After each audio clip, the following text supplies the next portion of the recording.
Ouvrez votre cuisine et regardez ce grand bloc froid qui ronronne dans le coin. Pour la plupart d'entre nous, le réfrigérateur est l'appareil le plus fiable de la maison, celui qui ne s'arrête jamais. Mais saviez-vous qu'en ce moment même, les statistiques des réparateurs explosent?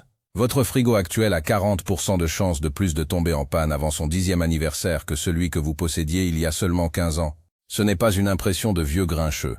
C'est une réalité mathématique confirmée par les rapports de fiabilité des associations de consommateurs. Aujourd'hui, on va craquer le code et entrer dans le secret des usines pour comprendre pourquoi cette machine, autrefois conçue pour durer 30 ans, est devenue un produit jetable sophistiqué, et comment les fabricants utilisent la technologie non pas pour améliorer votre vie, mais pour programmer la fin de votre appareil. Le premier coupable de cette chute libre de la fiabilité est un changement invisible qui s'est produit dans le cœur même de la machine, le compresseur. Si le moteur est le cœur du frigo, le compresseur en est la pompe. La majorité des compresseurs étaient des modèles à vitesse fixe, robustes, lourds, avec des pièces internes en acier massif capables de supporter des milliers de cycles de démarrage. Aujourd'hui, pour obtenir les fameuses étiquettes énergétiques à triple plus, les fabricants sont passés au compresseur inverteur. Sur le papier, c'est génial. Le moteur adapte sa vitesse en continu au lieu de s'arrêter et de repartir. Mais dans la réalité, cette technologie demande une électronique de contrôle extrêmement complexe et des pièces mécaniques beaucoup plus fines.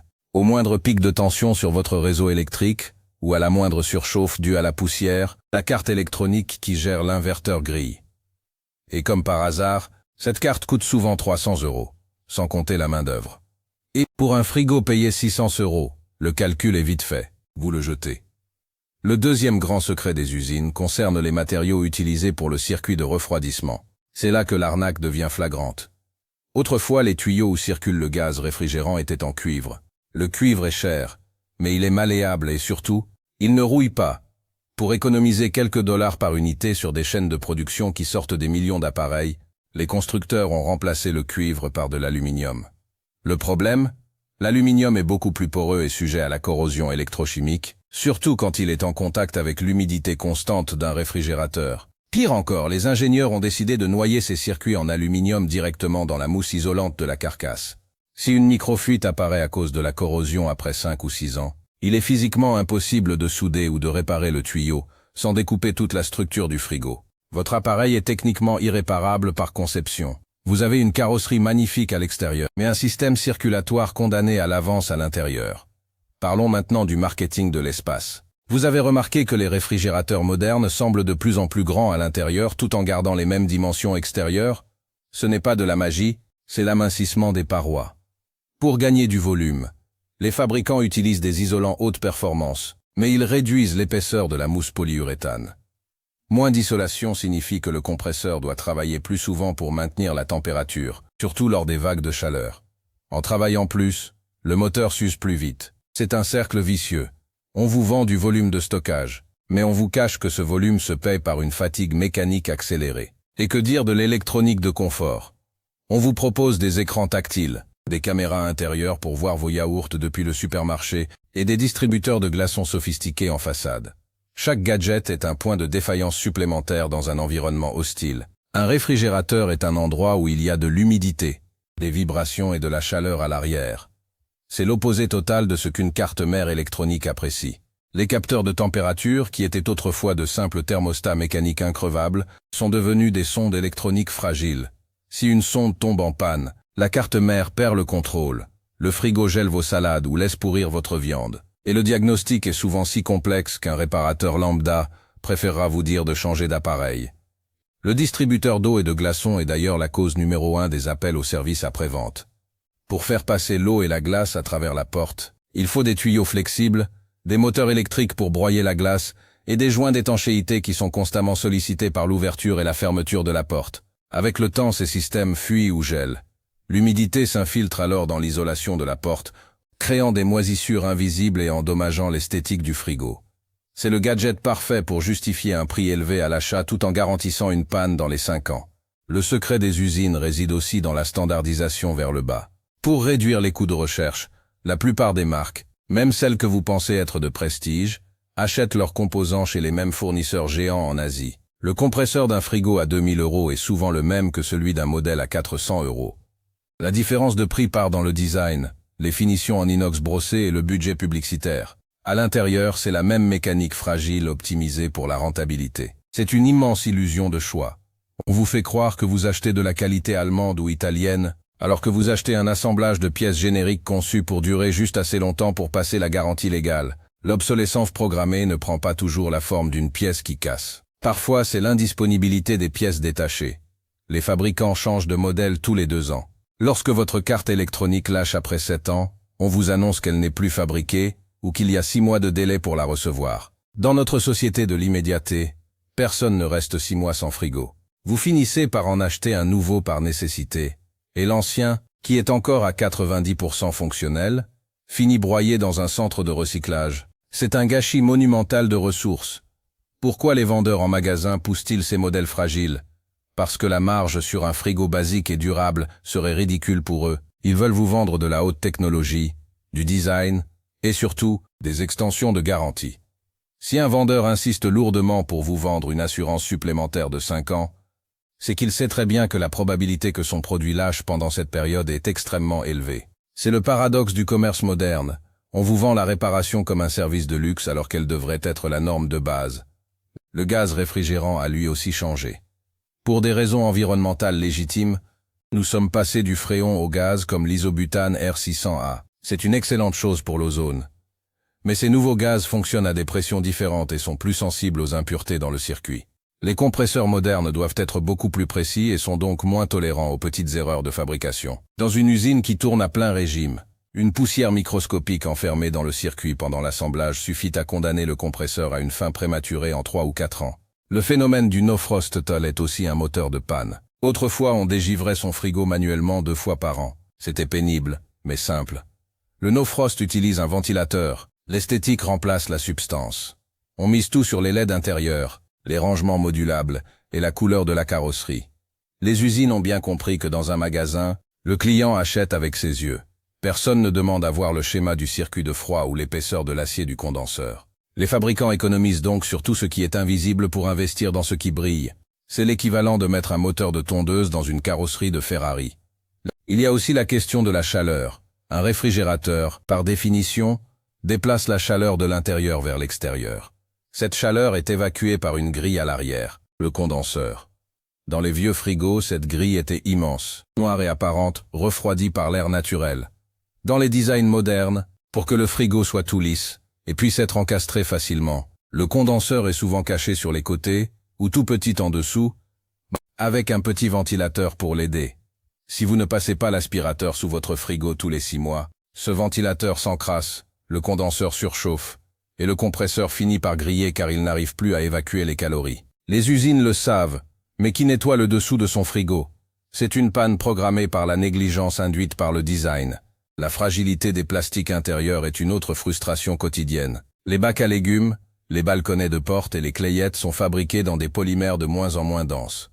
Au bout de 3 ans, le plastique devient cassant sous l'effet du froid et des UV de la petite lumière LED. Le prix d'un bac à légumes de remplacement officiel peut atteindre 60 ou 80 €. Là encore, on vous décourage de réparer pour vous pousser vers le rachat d'un appareil neuf au design plus moderne. Le secret des usines, c'est la gestion de la fin de vie dès la planche à dessin. Les ingénieurs reçoivent des consignes claires. L'appareil doit fonctionner parfaitement pendant la durée de la garantie, puis entrer dans une phase de dégradation progressive. Ce n'est pas un bouton d'autodestruction. C'est l'utilisation de composants dont la durée de vie moyenne est calibrée. Par exemple, si vous utilisez des condensateurs de basse qualité sur la carte électronique, vous savez qu'ils vont gonfler et fuir après environ 20 000 heures de fonctionnement. 20 000 heures, c'est exactement 2 ans et demi, pile au moment où vous n'êtes plus couvert. Regardons l'impact environnemental de cette stratégie. On nous dit qu'un frigo moderne consomme moins d'énergie, ce qui est vrai pour votre facture mensuelle. Mais quel est le coût écologique de la fabrication d'un nouvel appareil tous les 10 ans au lieu de tous les 25 ans? L'extraction du fer, de l'aluminium, la production de plastique, et surtout le gaz réfrigérant qui est souvent libéré dans l'atmosphère lors d'une mise au rebut sauvage. Le bilan carbone d'un frigo que l'on jette prématurément est catastrophique. On déplace le problème de la consommation électrique vers la pollution industrielle massive. Comment éviter de tomber dans ce piège? Tout d'abord, refusez les frigos trop technologiques. Moins il y a d'écrans et de fonctions annexes, plus l'appareil a de chances de durer. Cherchez les marques qui s'engagent sur la disponibilité des pièces détachées pendant 10 ou 15 ans. Évitez les modèles encastrés si vous le pouvez, car ils chauffent beaucoup plus que les modèles posés librement, ce qui réduit la vie du compresseur. Et surtout, faites l'entretien de base, nettoyez la grille arrière et vérifiez que les joints de porte sont toujours souples. Un joint qui fuit, c'est 30% de travail en plus pour le moteur. Le vrai luxe aujourd'hui, ce n'est pas d'avoir un frigo qui vous envoie un message quand vous n'avez plus de lait. Le vrai luxe, c'est d'avoir un appareil dont on peut changer une pièce avec un simple tournevis. Malheureusement, les usines font tout pour que ce tournevis devienne inutile. Ils utilisent des vis spéciales, des clips impossibles à défaire sans les briser, et des composants soudés. C'est une guerre silencieuse contre le droit à la réparation. Le secret bien gardé des supermarchés et des enseignes spécialisées, c'est que les séries spéciales ou les modèles exclusifs sont souvent là pour empêcher la comparaison directe des prix, mais aussi pour masquer des économies de fabrication drastiques sur des composants internes invisibles. Le même numéro de modèle peut cacher des variations de pièces selon l'année de production, rendant la recherche de pièces détachées encore plus complexe pour le consommateur final. L'évolution de la consommation nous a poussés vers cette situation. Nous voulons toujours le prix le moins cher pour le maximum de volume et de fonction. Les usines ont répondu à cette demande. On ne peut pas avoir une machine à 300 € qui dure 30 ans. Mais le problème, c'est que même en payant 1500 €, la qualité n'est plus toujours au rendez-vous. La descente en gamme a contaminé presque tout le marché, à l'exception de quelques marques ultra spécialisées qui coûtent le prix d'une petite voiture d'occasion. Il faut se demander pourquoi nos grands-parents avaient des appareils si solides. Ce n'était pas parce qu'ils étaient meilleurs ingénieurs, mais parce que le coût du travail et de la matière première était différent. Aujourd'hui, la main-d'œuvre pour réparer coûte plus cher que la machine fabriquée par des robots. Les usines ont donc optimisé l'objet pour qu'il soit facile à assembler par un robot, pas pour qu'il soit facile à démonter par un humain. C'est la base de la crise de la réparabilité que nous traversons. Un frigo moderne est une merveille de précision, mais c'est une merveille fragile. C'est comme une montre de luxe qu'on utiliserait pour planter des clous.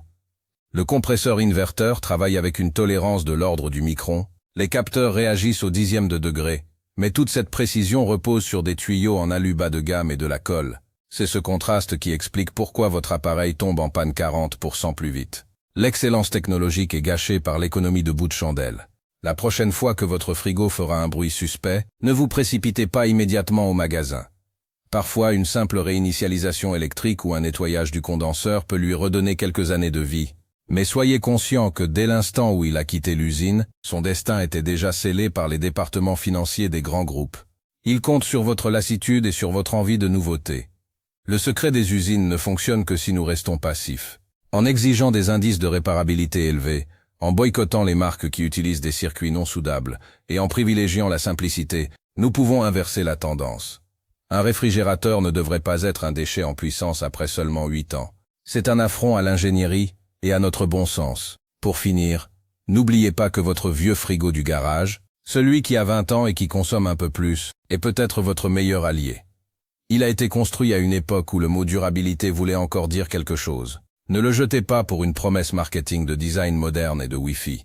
La véritable économie, ce n'est pas de gagner 10 € par an sur votre facture d'électricité, c'est de ne pas avoir à racheter une machine de 800 € tous les 7 ans. Le secret des usines est simple.